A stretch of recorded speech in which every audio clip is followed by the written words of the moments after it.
கதாபாத்திரங்கள், ஆரவாரம் அலங்காரம் இல்லாத நடிப்பு, தொடர்ந்து தேர்ந்தெடுத்த கதைகளில் பம்பர் ஹிட் படங்கள், எழுத்தாளராக புதிய பயணம் படம் இது பெரும் வெற்றிக்கு வாழ்த்துக்களோடு அழைக்கிறோம்.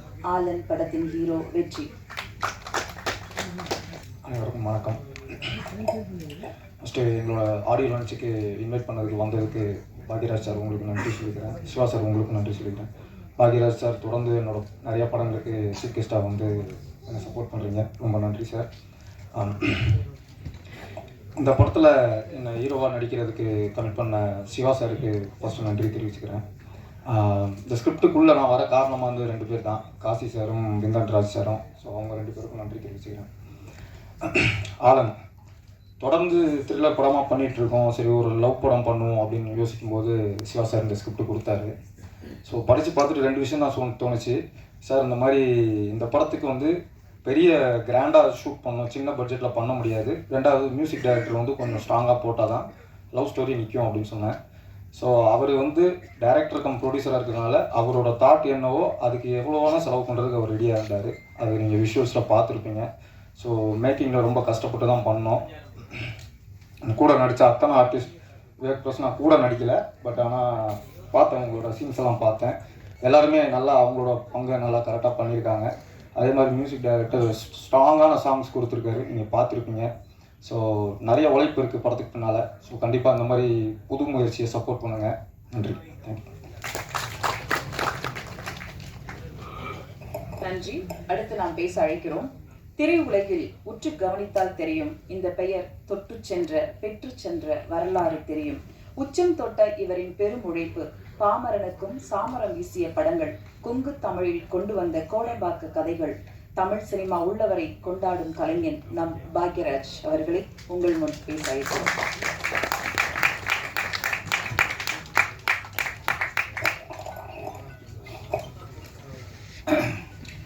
மரியாதைக்குரிய அனைத்து பத்திரிகை நண்பர்கள், அனைத்து டிவி ஊடக நண்பர்கள் எல்லாத்துக்கும் என்னுடைய பணிவான வணக்கம். மற்றும் விழாவுக்கு வந்திருக்கவங்க, கீழுக்கு வந்திருக்கவங்க, மேலுக்கு வந்திருக்கவங்க எல்லாத்துக்கும், அப்புறம் ஒவ்வொருத்தர் பேரையும் சுத்தமான தமிழில் உச்சரித்த கவிதா. ஏன்னா எப்பவுமே அந்த தமிழில் அவங்க பேசும்போது எனக்கு ரொம்ப ஆர்வமாக பார்த்துக்கிட்டு இருப்பேன். ஸோ அவங்களுக்கு எல்லாத்துக்குமே என்னுடைய பணிவான வணக்கம் தெரிவிச்சுக்கிறேன். என்ன நேரம் மாதிரி போச்சுங்கிறதுனால எல்லாம் அவசரமாக பேசுகிறேன். ஒன்று கஷ்டமாக இருந்தது இந்த ஃபங்க்ஷனில்.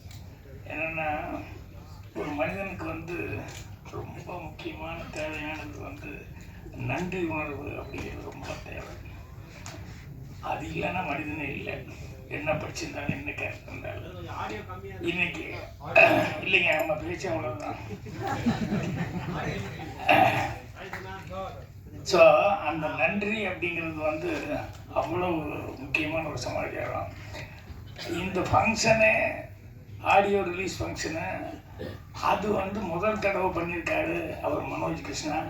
ஸோ அவர் சந்தோஷப்படுறத விட அவருக்கு யாரெல்லாம் சப்போர்ட் பண்ணாங்களோ அவங்களுக்கு நன்றி சொல்லணும் அப்படின்னு சொல்லிட்டு ஆரம்பித்தார். அதை வந்து காலம் நேரம் அப்படிங்கிறதுக்காக டக்குனு இல்லைங்க அப்படின்னு சொல்லி தனித்தேன் சார். ஏன்னா அவர் ப்ரொடக்ஷனில் எப்பவுமே அவர் அதில் கரெக்டாக இருக்கிறவர். அதனால் அது இன்னொரு நாளைக்கு சொல்லிக்கலாம் அப்படின்ட்டு எனக்கு ரொம்ப கஷ்டமாக இருந்தது. இல்லை இருந்தாலும் அவருக்கு ஃபஸ்ட்டு இதுதான், இந்த படம் தான் லான்ச் பண்ணுறாரு. ஸோ அதில் வந்து பாட்டுக்காக எல்லாம் உதவி பண்ணவங்க, மியூசிக்கில் உதவி பண்ணவங்க, அவங்க பேரெல்லாம் சொல்லணும்னு நினைக்கும் போது அது தரப்பட்டதுங்கிறது கொஞ்சம் கஷ்டமாக இருக்குது. உங்கள் சார்பாக என்னுடைய மனமார்ந்த நன்றிகளை வந்து அவங்களுக்கு, ஏன்னா அவங்க அவ்வளோ சப்போர்ட் பண்ணியிருந்தாங்க, இல்லைன்னா அவங்க வாட்ஸ்அப் இருக்காரு. அதே மாதிரி இந்த படத்தில் வந்து அந்த ஓம் நமச்சிவாயன்னா உடனே ஆன்மீகமாக தான் அது தோணும். பாட்டு போடலாம் அப்படின்னா அதை ஒரு கமர்ஷியல் ரிதமாக ரொம்ப அழகாக வந்து அந்த ஓம் நமச்சிவாயங்கிறது வந்து அவ்வளோ ரிதமிக்காக வந்து அந்த பாட்டை பண்ணியிருந்தாரு. ஸோ அதே அந்த அளவுக்கு ரிதமிக் அப்படிங்கும்போது அப்போ மீதி பாட்டெல்லாம் அவர் இப்படி பண்ணியிருப்பாருன்னு சொல்லங்கிறது இல்லை. ஸோ நானும் நேரம் கருதி அவரில் வந்து அவருடைய இதை மட்டும் நான் பாராட்டுறேன். மற்றபடி மறுபடியும் பாட்டு இதெல்லாம் பார்த்துட்டு இருக்கிற சொன்னேன். அடுத்தபடியாக நான் மறுபடியும் நன்றி சொல்ல விரும்புகிறது நம்ம தஞ்சையன் அவர்களுக்கு. என்னென்னா, இந்த சின்ன தயாரிப்பாளர்கள், சின்ன படம் இதெல்லாம் தைரியமாக வந்து எடுத்து அதை எப்படியாவது கொண்டு வரணும்னு அவர் முயற்சி பண்ணுறாரு பாருங்க, அது ஹேட்ஸ் அவுட். ஸோ அது நிறையா படங்களில் புதுசு புதுசாக வர்ற படங்கள் எல்லாத்தையுமே நான் அங்கங்கே அப்பப்போ அந்த ஃபங்க்ஷன்ல எல்லாம் பார்த்துருக்குறேன். அவர் எதாக இருந்தாலும் பரவாயில்ல, அந்த புதுசாக கஷ்டப்பட்டு எடுக்கிறாங்க, அதை எப்படியாவது வெளியே கொண்டு வரதுக்கு நம்மளால் முயற்சி செய்வோம் அப்படிங்கிற மாதிரி இந்த படத்துக்கும் வந்து சிவா அவர்கள் கேட்ட உடனேயுமே ஒத்துக்கிட்டு இவ்வளோ சிறப்பாக வந்து அதை செய்கிறாரு. அவருக்கு என்னுடைய மனமார்ந்த நன்றி. அப்புறம் வந்து வெற்றி அவர்களுக்கு நன்றி சொல்லணும். என்னென்னா அவர் வந்து கோபிநாத் கூட சொன்னார், வேறு லெவலுக்கு நீங்கள் வேறு மாதிரி கமர்ஷியலாக அப்படியெல்லாம் நீங்கள் கொஞ்சம் போகணும் அப்படின்ட்டு. அது அவருடைய நண்பராக அவருடைய ஆசை, அதெல்லாம் கரெக்டு தான், இல்லைன்னு சொல்ல நான் ஆமோதிக்கிறேன். ஆனால் இப்போ செஞ்சுட்டு இருக்கிறது விட்டுறாதீங்க தயவுசு. ஏன்னா வெற்றி அப்படின்னு சொன்னாலே அவர் கண்டிப்பாக கரெக்டாக சூஸ் பண்ணி தான் பண்ணிகிட்டு இருக்காரு அப்படிங்கிற மாதிரி எனக்கே அந்த ஃபீலிங் இருக்குதுங்கும் போது நிச்சயமாக ஆடியன்ஸுக்கிட்டே அந்த இது இருக்கும். இவர் எப்பவுமே எல்லா படமும் மாமூலாக ஒத்துக்கிட்டு பண்ணுறது இல்லை, ஏதோ அது வித்தியாசமாக ஏதாவது சம்திங் இருந்தால் தான் அவர் பண்ணுறாரு அப்படின்னு சொல்லிட்டு. ஸோ அதனால் அது அந்த ட்ராக்கை மிஸ் பண்ணாமல் நீங்கள் கமர்ஷியலாக வேறு என்ன வேணால் பண்ணுங்கள். அதுக்காக இதெல்லாம் கமர்ஷியல் இல்லைன்னு இல்லை, இதுவும் லவ் ஸ்டோரி தான். லவ் ஸ்டோரிலையும் கமர்ஷியலாக எத்தனையோ படங்கள் ஹிட் ஆகிடுது. ஸோ அதனால் இதையே தொடரணும் அப்படின்னு சொல்லி அவருக்கு நன்றி சொல்லிக்கிறேன். அதுக்கப்புறம் வந்து மனுஷபுத்திரன், அதாவது இன்னைக்கூட அவர் இந்த பிரிவு அப்படிங்கிறத பற்றி ஒரு 3 பேஜ், நான் ஒரு 2 பேஜ் படிக்கிறது கூட ஷூட்டிங்கு அது இதுன்னு சொல்லி கதை திட்டாங்க. பாத்ரூமில் தான் படிச்சுக்கிட்டு இருப்பேன். டைம் ஆகி போச்சு, என்ன ஒன்றும் படிச்சுக்கிட்டே இருக்கிறீங்க, ஏன்னா அப்படியே பேலன்ஸ் எப்படி வச்சுட்டு வந்திருக்கேன், மறுபடியும் படிக்கணும்னு. இந்த பிரிவுங்கிறது சாக்லேட் உரையை வந்து பிரித்து சாக்லேட்லேருந்து பிரிக்கிறதல்ல பிரிவு அப்படிங்கிற மாதிரி ரொம்ப அழகாக அது தொகுப்பு தான் அவர் பண்ணியிருந்தார். அந்த தொகுப்பே அவ்வளோ சிறப்பாக அவர் பண்ணியிருந்தார். சில பேர்லாம் தமிழில் வந்து இதை வந்து உண்மையிலேயே அவங்க வந்து ஒரு என்ன சொல்கிறது, அவருடைய தமிழில் அவங்களுக்கு இருக்கிற புலமை அதெல்லாம் வந்து அடுத்தவங்களுக்கு ஒரு சர்வீஸ் மாதிரி அவர் பண்ணிகிட்ருக்காரு. அவருக்கு என்னுடைய மனமார்ந்த நன்றி தெரிவிச்சுக்கிறேன். அதே மாதிரி அன்றைக்கி அவருடைய ஃபங்க்ஷனில் வந்து அவர் சொன்னார், நிறைய யங்ஸ்டர் டைரக்டர்ஸ் எல்லாம் வந்து என்னை பற்றி பேசினாங்கன்னு. ரொம்ப சந்தோஷமாக இருக்குது, பெருமையாக இருக்குது. அது அந்த பெருமையெல்லாம் எங்கள் டைரக்டர் குருநாதர் அவருக்கு தான் போய் சேரும். ஏன்னா அவருக்கு நான் இல்லை. ஸோ அவருக்கு என்னுடைய மனமார்ந்த நன்றி தெரிவிச்சுக்கிறேன். அப்புறம் இந்த விழாவில் வந்து ஒருத்தர் நான் கவனித்தேன், அவர் பேசுனது கடைசி வரைக்கும் புரியல, ஆனால் ரொம்ப பிடிச்சிருந்தது. பாடலாசிரியர் அவர் முதல்ல நான் எழுதுனது அப்படின்னு சொன்னார், அது சுத்தமாக எனக்கு என்னன்னே புரியல. அந்த வார்த்தைகள்லாம் புதுசாக இருந்தது. அப்புறம் 10 வருஷம் கழிச்சு எழுதினாரு, அது அதே மாதிரி தான் இருந்தது. அந்த 10 வருஷத்தில் அவர் சொன்னார் நான் நிறைய சேஞ்ச் ஆகிட்டேன் அப்படின்ட்டு. ஆனால் கடைசியில் அவர் சொன்னார் அந்த கவிதை அது ரொம்ப சிறப்பாக இருந்தால். அவர்கிட்ட ரொம்ப பேசணும், அவர்கிட்டனால நான் பார்க்கல, பேசுறதுக்கான வாய்ப்பு கிடைக்கல. அவர் விவேக் பிரசன்னா பிரதர் அப்படிங்கிறத வந்து இங்கே சொன்னாங்க. அவர் கூட இருந்ததுனால அவர் தம்பின்னு தான் பேசுகிறாரு, நல்ல சிறப்பான முறையில் பேசினார். அடுத்தபடியாக மெயினாக அந்த ஃபங்க்ஷனில் நன்றி அப்படின்னு சொல்ல வேண்டியது வந்து தயாரிப்பாளரும் டைரக்டருமான சிவா அவர்களுக்கு தான் நன்றி சொல்லணும். என்னென்னா இன்றைக்கி ஒன்று சினிமாவுக்கு வர்றதுல 2 விதம் தான் இது வரைக்கும் நான் நினச்சிட்டு இருந்தது. ஒன்று வந்து என்னென்னா பேரும் புகழ் அப்படிங்கிறது, அது ஒன்று நினச்சிட்டு வருவாங்க, லைம் லைட்டில் வரணும், அப்படி இருக்கணும், நீங்க மாறு அவங்க மாறு அப்படின்னு சொல்லிட்டு. இல்லைன்னா அதில் பாரு எப்படி சம்பாதிச்சு எப்படி இருக்கிறாங்க பாரு அப்படின்னு சொல்லிட்டு அதே மாதிரி ஏர்ன் பண்ணணும் அப்படின்னு சொல்லி இந்த சம்பாத்தியம் பெயர் புகழ் இந்த 2 தான் மெயினாக வந்து இருக்கிறதா இது வரைக்கும் நினச்சிருந்தேன். நான் கூட பேர் புகழ் தான் நினச்சிட்டு வந்தேன், சம்பாத்தியமெல்லாம் அப்புறம். ஆனால் அதை தாண்டி ஒன்று இருக்குது அப்படிங்கிறது இன்றைக்கி தெரியும் போது ரொம்ப நெகிழ்வாக இருந்தது. அதுதான் வந்து என்னென்னா அதை ஒரு சர்வீஸாக சினிமாவை நினச்சிட்டு வந்திருக்கார் பாருங்க சிவா அவர்கள் டைரக்டர். அதை அவர்கிட்ட பேசிட்டு இருக்கும்போது அது தெரிஞ்சுது. ஏன்னா இங்கேருந்து போய் சிங்கப்பூரில் எத்தனையோ வருஷம் கஷ்டப்பட்டு அவர் பாருங்கள் சிரமம், ஃபேமிலியே சிரமம், அதனால் படிக்கிறது கூட விட்டு போட்டு அதுக்கப்புறம் ஏதோ அதுக்காக நான் ஃபேமிலிக்காக வந்து வருமானத்துக்காக போனேன் அப்படின்னாரு.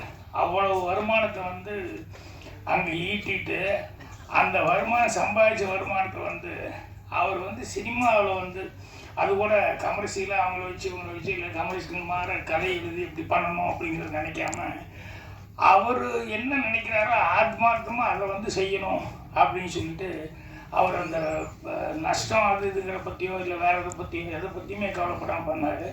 அதுலேயும் அவர் எடுத்துக்கிட்டது வந்து ஒரு விஷயம் வந்து சொல்லும்போது அவர்கிட்ட பேசும்போது நிறைய விஷயங்கள் சொல்லிட்டு இருந்தார். அதில் வந்து ஒன்று சொன்னார், ரைடர்களுக்கெல்லாம் வந்து எவ்வளோ மரியாதை இருக்குது அங்கே சிங்கப்பூரில் அங்கேயெல்லாம் நான் பார்த்தேன் சார். அப்படின்னு சொல்லிட்டு நம்ம ஊரில் தான் கொஞ்சம் கஷ்டமாக இருக்குது சொல்கிறதுக்கே அப்படிங்கிற மாதிரி ரொம்ப ஃபீல் பண்ணி இது பண்ணார். அதனுடைய ஆதங்கமாக என்னவோ தெரியல, இந்த படத்தினுடைய ஹீரோ வெற்றி வந்து ஒரு ரைட்டர் ஆகணும் அப்படிங்கிறது சின்ன வயசுலேருந்தே அவருக்கு ஒரு ஃபீலிங்காக இருக்குது அப்படிங்கிறது அந்த சீன்ஸ் எல்லாம் வரும்போது அதில் தெரிஞ்சுது. உண்மையிலே இங்கே ரைட்டர் அப்படிங்கிறதுக்கு வந்து முன்னாடி எல்லாம் வந்து அந்த கதை இலாக்கா அப்படிங்கிறது இருந்தது. எல்லாமே தேவர் ஃபிலிம்ஸ் கதை இலாக்கா இருந்தது, சத்யா மூவிஸ் இருந்தது, ஏவிஎம்ல இருந்தது, எல்லா இடத்துலையுமே வந்து ஜெமினியில் இருந்தது. இப்போ வந்து கதை இலாக்குங்கிறது எல்லாம் இல்லை, கதாசிரியர்களும் ரொம்ப கம்மியாக போயிட்டாங்க. அது வந்து என்னன்னு தெரியல, ஒரு தட்டுப்பாடாகி போச்சு. அது மாதிரி இருக்கும்போது ரைட்டர்ஸை பற்றி ரைட்டர்களை பற்றி அவர் வந்து அந்த படம் எடுத்திருக்காரு. ஒரு ரைட்டராக ஒருத்தர் வந்து அதில் டைலாக் கூட போட்டிருந்தாங்க, படித்தவங்களுக்கு மட்டும்தான் உபயோகப்படும், எழுதுனா தாண்டா உலகத்துக்கே உபயோகமாக இருக்கும் அப்படின்னு சொல்லி ஒரு டைலாக் ஒன்று போட்டிருந்தார். சார் உண்மை அதுதான். எழுதுனா நான் கூட வாங்க சினிமா பற்றி பேசலாம் அப்படிங்கிறது வந்து இவ்வளோ பிஸியாக இருக்கிற நேரத்தில் நீங்கள் எழுதணுமான்னு எல்லாம் கேட்டாங்க. அவ்வளோ ஷூட்டிங்கெல்லாம் நிறையா இருக்கிற நேரத்தில் நாங்கள் இப்போ எழுதினா தான் படிப்பாங்க. நான் வீட்டில் உட்காந்துருக்கு எழுதினேன், அவனும் படிக்க மாட்டேன். அந்த ஆளே சும்மா வீட்டில் உட்காந்துருக்காங்க, அந்த புஸ்தகம் படித்து நமக்கு என்ன யூஸ் அப்படின்னு நான் நினைப்பான். அதனால் மார்க்கெட்டில் நல்லா இருந்துட்டு இருக்கும்போதே படிக்கணும் அப்படின்னு சொல்லி தான் நான் அந்த வாங்க சினிமாவை பற்றி புஸ்தகம் வந்து பின்னால் வர்றவங்களுக்கு வந்து நம்மளுடைய அனுபவம் யூஸ்ஃபுல்லாக இருக்கட்டும் அப்படிங்கிறதுக்காக இருந்தது. ஸோ ரைட்டர்ஸ் பற்றி சொல்லும்போது எனக்கு ஒரு தமாசான ஒரு நிகழ்ச்சி தான். ஆனால் ரைட்டர்ஸுக்கு அது சொல்லணுமே அப்படிங்கிறதுக்காக அது இன்சிடென்ட் சொல்கிறேன். என்னென்னா தேவர் ஃபிலிம்ஸ் கதையிலக்கார வந்து எல்லாருமே இருந்தாங்க. கலைஞர் சார் இருந்தார், தூயவன் இருந்தார், டைரக்டர் மகேந்தர் இருந்தார், மாறா, இப்படி எல்லாமே எல்லா ரைட்டர்ஸுமே அங்கிருந்தாங்க.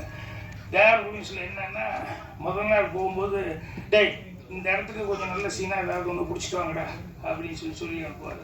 காலையில் 8 மணிக்கு கார் போய் எல்லா ரைட்டரையும் ஒவ்வொருத்தையும் காரில் தூக்கி போட்டு கொண்டு வந்து உட்காரும். 8-8:15 எல்லோரும் வந்து அசம்பிள் ஆகிடுவாங்க. 7:30 மணிக்கெல்லாம் வந்து நேற்று சொன்னடா என்னடா சீனி யோசிச்சுட்டு வந்தீங்க அப்படின்னு சொல்லுங்கன்னா, இந்த ரைட்டரையும் வந்து எல்லாம் வயசானவங்களாம் இருக்காங்க. இருந்தாலும் அவங்களுடைய கேரக்டர்லாம் பார்த்தீங்கன்னா இந்த சின்ன பசங்களுக்கு உண்டான கேரக்டர் தான் அவங்ககிட்ட இருக்கும். என்னென்னா தூயவன் யோசிப்பார், அவருக்கு ஒன்றுமே கிடைக்கல, போனால் சின்ன பத்தவர் பயங்கரம் திட்டுவார், துளுக்காக அப்படியெல்லாம் அதாவது தமாஷா பேசுவார், பிரியமாகவும் பேசுவார், எல்லா உதவியும் செய்வார். அவர் வந்து பயங்கரமாக திட்டுவார் எல்லாத்தையும் வச்சுக்கிட்டு அப்படின்னு சொல்லிட்டு அவருக்கு சீன் வரல. அப்படியே யோசிச்சுக்கிட்டே வருவார். காரில் வரும்போது கலைஞர்கிட்ட கேட்பார், என்னென்ன உங்களுக்கு ஏதாவது அவருக்கு சீன் வரலன்னு சொல்லல, என்னென்ன ஏதாவது பிடிச்சிட்டு வந்தீங்களா? ஒன்று பிடிச்ச தோயவன் அந்த அளவுக்கு கரெக்டாக இருக்குமான்னு தெரியல, சொல்லுங்க, சொன்னால் தானே 4 பேருக்கு தெரியும் அப்படின்னு உடனே தூயவங்கிட்ட கலைஞான சொல்லிகிட்டே வந்திருக்காரு. வந்தோடனே இவங்க 8 மணிக்கு அசம்பிள் ஆனே, என்னப்பா நேற்று சொன்னேன் ஏதாவது சீன் யாராவது திங்க் பண்ணிட்டு வரீங்களா அப்படின்னு தூயவன் முதல்ல கைது விட்டார். நான் சொல்கிறேன், சொல்லுடா பாடுறா, அவன் முதல்ல சொல்கிறாங்க சொல்லுடா அப்படின்னா கலைஞான சீனிவர் அப்படியே சொல்லிட்டாரு. கலைஞான திருத்துன்னு முடிக்கிறாரு. இப்போ அவரால் சொல்லவும் முடியல. இல்லை நான் யோசிச்சுட்டு வந்தேனே, வழியில் இப்படி வந்து திருடிட்டேன், நான் என்ன பண்ண தெரியலன்னு ஒன்றும் சொல்ல முடியல. அதுக்கப்புறம் என்ன கலைஞானம் அப்படின்னாரு. ஆனால் ஒன்றும் வரல, அவன் பாடுற உன்னை விட வயசு எவ்வளோ கம்மி அப்படின்னு திரும்ப திட்டாரு. தூயம் சைலண்ட்டாக அப்படி உட்காந்துட்டாரு. அப்புறம் அடுத்த நாள் வந்து பேசும்போதெல்லாம் தூயவங்கிட்ட, ஏன்டா உன்னை நம்பி நான் சொன்னேன் தூயவா, இப்படி பண்ணி போட்டிய கழுத்து எடுத்துட்டிய, அந்த மனுஷங்கிட்ட என்ன திட்டு வாங்க வச்சுட்டிய அப்படி இப்படின்னு பேசுது. அப்புறம் ஏன்டா பேசாமே வந்துட்டு மூட விட்டுல வர தூயவன், என் பொண்டாட்டி கூட நான் பிரச்சனை, அது எல்லார் வீட்லேயும் பிரச்சனை தான், இது என்ன இருக்குது அப்படின்னு.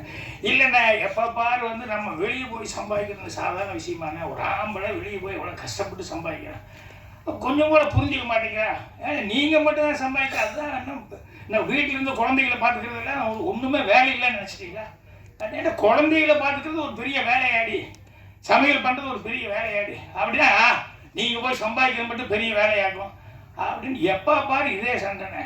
நீங்கள் என்ன பெருசாக அங்கே கிழிக்கிறீங்க, நாங்கள் நீங்கள் பொம்பளை என்ன கம்மியாக மாட்டேன்னு, அது இது ஒன்றாண்ணே, அப்படி முடியுமாண்ணே அப்படி இப்படின்னு சொல்லிட்டு எப்போ பாரு ஏம்மா நீ செய்ய முடியுமா, உம்மாரு நான் செய்ய முடியுமா அப்படின்னு சொல்லிட்டு ஒரே சண்டை. அவர்கிட்ட அவர் எப்படி புரிய வைக்கிறது இல்லை, ஆம்பளைங்களுடைய கஷ்டமே அவங்களுக்கு புரியல அப்படின்னாரு. அடுத்த நாள் வந்தோடனே அப்புறம் எங்கேயும் ஒரு கம்பெனியில் கதை கேட்டிருக்காங்க. அப்புறம் கலைஞானம் கதை சொல்லலான்னு சொல்லி போயிருக்காரு. முதல் நாள் கேட்டிருக்காங்க கதை வேணும்னு. அப்புறம் அவர் தோயவனும் கூட போயிருக்காரு.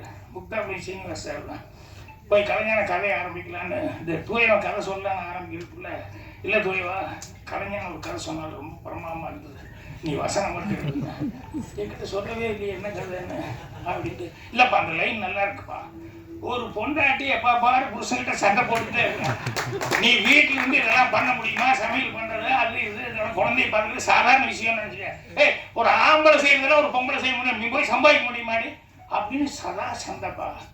திடீர்னு 2 பேருக்குள்ள ஒரு எக்ரிமெண்ட் போட்டாங்க, என்னென்ன சரி ஒரு 6 மாதம் இல்லை 3 மாதம் நான் வந்து சம்பாதிக்கிறதுக்கு வேலைக்கு போகிறேன், நீ வந்து வீட்டிலேருந்து குழந்தைகளுக்கு காப்பாற்றுறது சமைக்கிறத பண்ணு அப்படின்னு ஒரு எக்ரிமெண்ட் போட்டேன். ஃபேமிலி சென்டிமெண்ட் பிச்சு அப்படின்னு சொல்லிட்டு இதுதான் கலைஞர் சொன்ன கதை தோய்வை முடிக்கிறாரு. ஏன்னா நம்ம தான் காரில் சொல்லிட்டு வந்தோம், நம்மளதே வந்து சொல்லிட்டாரு இவர் அப்படின்னா, அப்புறம் வெளியே வந்து நீ தோய்வா நீ சீண்டு தான் திருந்த, நான் கதையை மட்டும் நடிச்சிருந்தா அப்படின்னா. இது வந்து கேட்கும்போது காமெடியாக இருந்தது, ஆனால் உண்மையிலேயே கதை அப்படிங்கிறது நம்ம லைஃப்பில் இருந்து எடுக்கிறது தான் கதை. இதுக்காக போய் கற்பனையெல்லாம் பண்ணி புதுசாக அது வந்து இது பண்ணி அப்படி மேலே பார்த்து கீழே பார்த்து இப்படியெல்லாம் யோசிக்கிறதுங்கிறதுல ஒவ்வொருத்தரும் ஒரு கதாசிரியன் தான். அவன் லைஃப்பில் வந்து அவனை பாதித்தது என்ன அப்படின்னு சொல்லி ரீகலெக்ட் பண்ண ஆரம்பித்தாலே அதில் நல்ல கதைகள் கிடைக்கும். அதே மாதிரி கதைகள் வந்து எல்லாருமே வந்து ஒரு 10 கதை இருந்தால் தான் சினிமாவுக்கு போக முடியும், கிடையவே கிடையாது. 1-2 கதை இருந்தாலே போதும். நீ வந்த அனுபவங்கள் வந்து உனக்கு சொல்லிக் கொடுக்கும். அனுபவத்தில் வந்து நிறைய கதைகள் வந்து நீ கற்றுக்கலாம். இப்போ முதல்ல சோழராசத்தங்கள் நான் வந்து ஒரு 75 நாள் போச்சு, ஒரு பேர் கிடைச்சிது. முதல்ல எனக்கிட்ட ஒரு முந்தானை முடிச்சு ஒரு எங்கே சென்றாஜா அந்த 7 நாட்கள் இந்த கதையெல்லாம் முதல்ல என்கிட்ட இருந்து எடுத்துன்னே அதானே பண்ணியிருப்பா, எடுத்துன்னே சில்வர் தூக்கல் கொடுக்குற மாதிரி. அப்போ என்கிட்ட இல்லை, முதல்ல யோசிக்கும் போது இது ஒன்று மட்டும் தான் வந்தது. அதுக்கப்புறம் யோசித்தேன், ஒரு யோசனை வந்தது, அதுக்கப்புறம் மௌனிக்கிறது. அப்படியே போக யோசிக்கத்தான் நமக்கு இன்னும் அதை விட பெட்டரானதெல்லாம் வர ஆரம்பிச்சிது. அதனால் இவர் ரைட்டரை வந்து ஹீரோவை வச்சு பண்ணதுனால ரைட்டர் ஆகணும்னு யார் நினச்சாலும் புதுசாக எங்கேயோ அங்கேயும் இங்கேயும் மேலே பார்த்து அப்படி பார்த்து இப்படி பார்த்து இது பண்ண வேண்டாம். நிறையா வந்து நம்ம லைஃப்பில் என்ன இருக்குது அப்படிங்கிறது படிங்க. நம்ம லைஃப்பில் படிக்கிறது ஒன்று தான், அதே நேரத்தில் அவர் சொன்ன மாதிரி புக்கை படிக்கிறது ஒன்று தான். ஏன்னா ஒருத்தன் வந்து அவன் வாழ்நாளையே ஏகப்பட்ட அனுபவங்களை சந்திச்சிட முடியாது. ஆனால் புஸ்தகம் படித்தான்னா அந்த ரைட்டர் வந்து எத்தனையோ கேரக்டர்ஸ் வந்து அவன் கிரியேட் பண்ணி அவன் பார்த்து அவன் லைஃப்பில் அவன் பார்த்து அந்த கதையாக வந்து இது பண்ணியிருப்பான். அதனால் நான் எல்லாம் சினிமாவுக்கு வர்றது படிக்கிற காலத்தில் படிப்பு சரியாக விட்டுட்டேன், சரியாக படிக்கலை. ஆனால் சும்மா சுத்தர நேரத்தில் காண்டேகர் எழுதின கதையை, நம்ம ஜெயகாந்தன் சார் எழுதின கதையை, கல்கியோட பொன்னியின் செல்வன், இந்த மாதிரி நிறைய கதை புக்குகளை படிக்கும்போது நம்ம லைஃப்பில் இல்லாத எக்ஸ்பீரியன்ஸ் எல்லாம் வந்து அவங்ககிட்ட இருக்கிற லைஃப்பில் இருந்து அவங்களுடைய கேரக்டர்ஸ்ல எல்லாம் அது நமக்கு கிடைக்கும். அதனால் படிக்கிறதும் மனிதர்களை வந்து பார்த்து அவங்களுடைய அனுபவ ரீதியாக வந்து இது பண்ணுறது, அதை வச்சு படைக்கிறது அப்படிங்கிறது தான். அதே மாதிரி கடைசி வரைக்கும் கற்றுக்கிட்டே இருக்கணும் அப்படிங்கிறத மைண்டில் வச்சுக்கிட்டே இருக்கணும். நம்ம கற்றுக்கிட்டோன்னு என்றைக்குமே நினைக்கூடாது, கடைசி வரைக்கும் நம்ம கற்றுக்கிறதுக்கு ஏதாவது ஒன்று இருந்துக்கிட்டே இருக்கும் அப்படின்னு. இன்னைக்கூட வந்தோடனே இந்த ஆலன்ங்கிறது எனக்கு உண்மையிலேயே தெரியல. நான் கேட்டேன் சிவா சார்கிட்ட, என்ன சார் ஆலன்னு சொல்லி டைட்டில் அப்படின்னா, சார் சிவன் அதுதான் ஆலன்னு சொல்லுவாங்க, புது விஷயத்தினால நம்ம எதோ படிச்சுக்கிட்டு இருந்தோம், சிவன் அப்படின்னு சொல்லி சொல்கிறதுக்கு தான் ஆலன். அதில் வேறு 2 தடவை எனக்கு இந்த பாஃப்டா போஃப்டான்னு போன அன்றைக்கி அது இப்படி சொல்கிறதா அப்படி சொல்கிறதா ஒரு குழப்பம் இருந்தது. அதே குழப்பம் இங்கே ஆலன்னா அப்படிங்கிற மாதிரி இவங்க சொல்லும்போது. ஸோ ஆலம் அப்படிங்கிறது வந்து சிவபெருமான வந்து படைப்பாளி அப்படிங்கிறதுக்கு சொல்லுவாங்க அப்படின்னு சொன்னார். அது ஒரு புது விஷயமா இருந்தது. ஸோ சிவா அவர்கள் வந்து அவர் என்ன கதை பண்ணியிருக்காருங்கிறது நான் கேட்டுக்கல. ஆனால் அது வந்து சொல்லும்போது வந்து இது லவ் அதோட ஆன்மீகம் அப்படின்னு சொல்லிட்டு அதுலேயே ஒரு டைலாக், ஒருத்தன் எதை நேசிக்கிறானோ அதிகமாக நேசிக்கிறானோ அதுதான் ஆன்மீகம் அப்படிங்கிற மாதிரி சில டைலாக்கள்லாம் வந்து அங்கே ஒரு ட்ரெய்லரில் அங்கங்கே பிட்டாக வந்தால் கூட அந்த பிட்டாக வர்றதுல கூட அதில் ஒரு கருத்து, அதில் ஒரு ஆழமாக ஒரு விஷயம் இருக்குது அப்படிங்கிறது தெரிஞ்சுக்க முடியுது. ஸோ நான் சொன்ன மாதிரி சர்வீஸ் மென்டாலிட்டியோட இந்த சினிமா எடுக்கிறதுக்குன்னு வந்திருக்கிறது சிவா அவர்கள். தன்னுடைய சொந்த பணத்தை வந்து இதை ரெட்டிப்பாக்கணும் அப்படின்னு நினைக்கிறத விட ஜனங்களுக்கு இது மூலமாக வந்து அவர் சொன்ன இது அன்பு அப்படிங்கிறது வந்து போய் சேரணும். அந்த தூய்மையான ஆன்மீகங்கிறது காதல் அப்படிங்கிறது அன்பு அப்படிங்கிறது. ஸோ அதனால் அவருடைய அந்த சர்வீஸ் மென்டாலிட்டிக்கு எனக்கு ரொம்ப சந்தோஷமாக இருக்குது. அப்புறம் பாக்கிய புக்கெல்லாம் வந்து அவருக்கு இன்ஸ்பிரேஷனாக இருக்குது அப்படிங்கிறது எனக்கு அது ரொம்ப சந்தோஷமாகவும் பெருமையாகவும் இருக்குது. ஸோ அவருக்கு வந்து பத்திரிகையாளர் நண்பர்கள், ஊடக நண்பர்கள் எல்லாருமே அவர் ஏன்னா இது வந்து கேமராமேன் அவங்கெல்லாம் வந்து அந்த ஃப்ரேமு படம் பார்த்தோன்னே நான் முதல்ல எனக்கு இவர் தான் சிவாங்கிறது தெரியாமல் நான் ட்ரெய்லர் கொண்டு வந்து காமிச்சாங்க, ப்ரொடியூசர் அப்படிங்கிற மாதிரியே பேசிட்டு அந்த ட்ரெய்லரை அப்படி பார்த்தோன்னே சார் இந்த சிவா யாருக்கிட்ட அப்படிங்கும்போது நான் தான் சார் சிவா அப்படின்னாரு. எனக்கு அது வரைக்கும் அவர் எழுதினாரு, அவர் தான் டைரக்ட் பண்ணான்னு தெரியல, ப்ரொடியூசர் நினச்சிக்கிட்டேன். ஸோ அந்த ஃப்ரேமிங்கு அதெல்லாம் பார்த்தா இடங்கள் எல்லாம் செலவு பண்ணுது, அந்த கேமராமேன் எல்லாம் எவ்வளோ தூரம் அதுக்காக இது பண்ணியிருக்காங்கன்னு சொல்லிட்டு இந்த படத்தில் எல்லா டெக்னீஷியனுமே அவங்கவுங்க பங்கு ரொம்ப சிறப்பாக பண்ணியிருக்காங்க. அதாவது அதில் கூட சொன்னார் இல்லையா, பாட்டு எழுதும்போது அவர் நான் பார்க்கல, கிருஷ்ணாவை வந்து மனோஜ் கிருஷ்ணாவை வந்து கம்போஸ் பண்ணும்போது நான் அவரை பார்க்கல, ஃபோன்லேயே தான் பேசினேன். அவங்கவுங்க வேணுங்கிறதுல அவங்கவுங்க வேலையை அவங்கவுங்க வந்து ரொம்ப சிறப்பையோடு செஞ்சுருக்காங்க. அதனால் எல்லா டெக்னீஷியன்களுக்கும் என்னுடைய மனமார்ந்த பாராட்டுகளை தெரிவித்து சிவா அவர்கள் வெற்றி பெற என்னுடைய வாழ்த்துக்களை தெரிவித்தேன். நன்றி சார். ஆலன் படத்தின் இசை வெளியீட்டு விழாவை போது திரு பாக்கியராஜ் அவர்கள் வெளியிட திரு அம்மா டிவா பெற்றுக்கொள்வார்கள்.